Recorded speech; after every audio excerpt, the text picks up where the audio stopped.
हाँ तो बच्चे, हम लोग इसके पहले वाले लेसन में हम लोग क्या क्या पढ़ा था कि सबसे पहले कि भोजन कहाँ जाता है, मुख में, यहाँ पे होता है कार्बोहाइड्रेट का पाचन। फिर धीरे धीरे भोजन कहाँ आता है, फूड पाइप से होते हुए स्टोमक में, आमाशय में।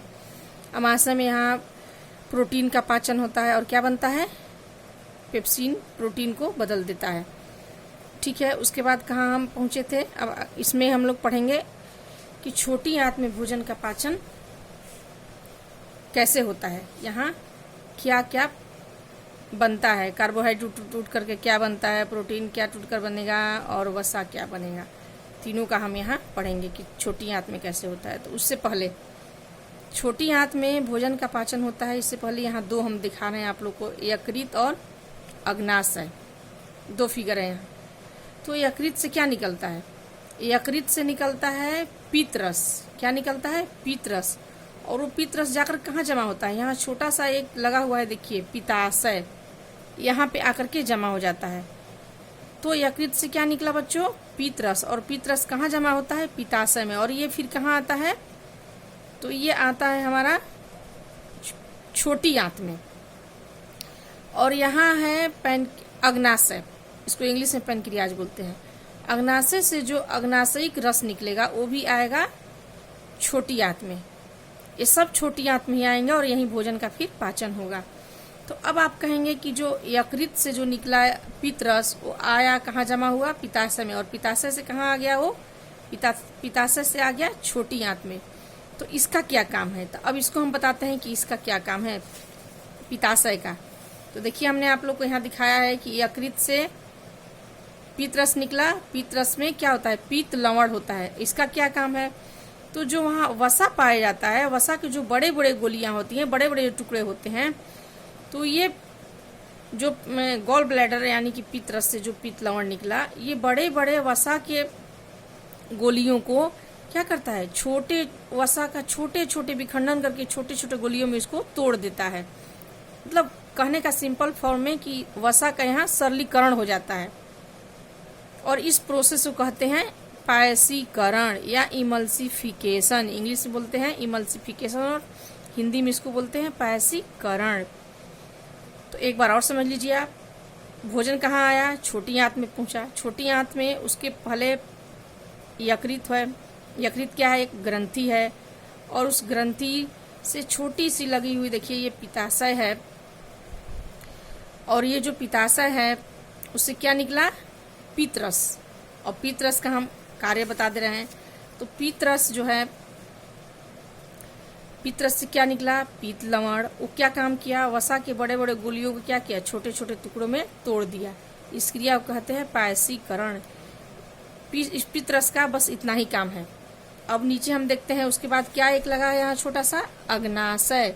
अब अग्नाशय का क्या काम है, अग्नाशय का भी, अग्नाशय से क्या निकलता है, अग्नाशिक रस। और वो कहाँ आ जाता है, वो भी आता है छोटी आंत में। और छोटी आंत में आने के बाद उससे क्या निकलता है, देखिए अग्नाशय से क्या निकला, अग्नाशिक रस। अब इसमें से भी तीन चीज निकला, क्या, पहला एमाइलेज इंजाइम, दूसरा ट्रिप्सिन और तीसरा लाइपेज। तो अब हम देखते हैं कि एमाइलेज इंजाइम जो है वो किस पे काम करेगा। तो एमाइलेज इंजाइम किस पे काम करेगा, स्टार्च पे। स्टार्च मतलब कार्बोहाइड्रेट। तो स्टार्च को किस में बदल देगा, ग्लूकोज में। किस में बदलेगा, ग्लूकोज में।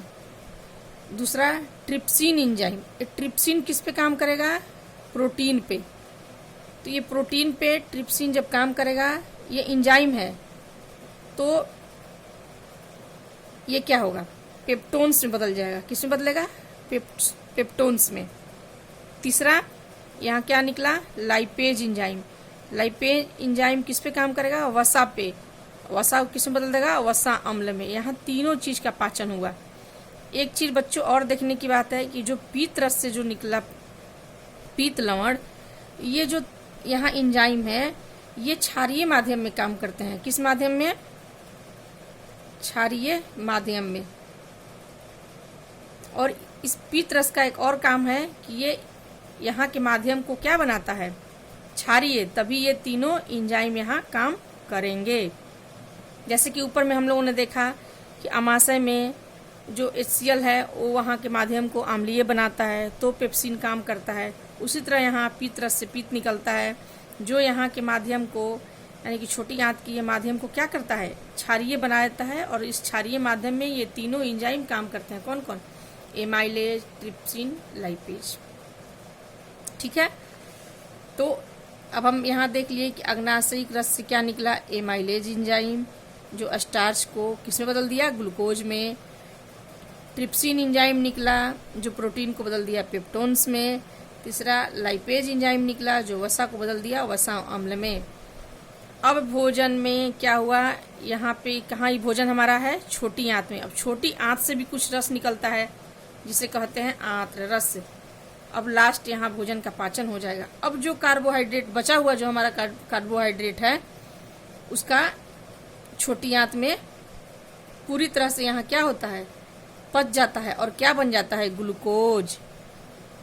और फैट बन जाता है फैटी एसिड प्लस ग्लिसरॉल। और प्रोटीन जो पेप्टोन्स होता है वो सीधे टूट करके क्या बन जाता है, अब एमिनो एसिड। यानी कि ये तीनों कार्बोहाइड्रेट, फैट और प्रोटीन पूर्ण रूप से पच गया, अपने छोटे फॉर्म में आ गया, अपने छोटे रूप में आ गया, जिससे कि सेल इसको क्या करें, अवशोषित कर लें। हमने शुरू में ही आपको बताया था कि भोजन की ये तीनों जब अपने अंतिम रूप में आ जाएंगे, सबसे सिंपलेस्ट फॉर्म में आ जाएंगे, तभी भोजन का पाचन संपूर्ण माना जाएगा। तो हमारा छोटी आंत में कार्बोहाइड्रेट किस में बदल गया, ग्लूकोज में। वसा हो गया वसा प्लस ग्लिसरॉल। प्रोटीन किस में बदल गया, एमिनो एसिड में। यानी कि हमारे भोजन का पूर्ण रूप से पाचन अब हो गया। अब इसके बाद एक और काम होता है छोटी आंत का, जो मैं फिर आपको बता रही हूँ।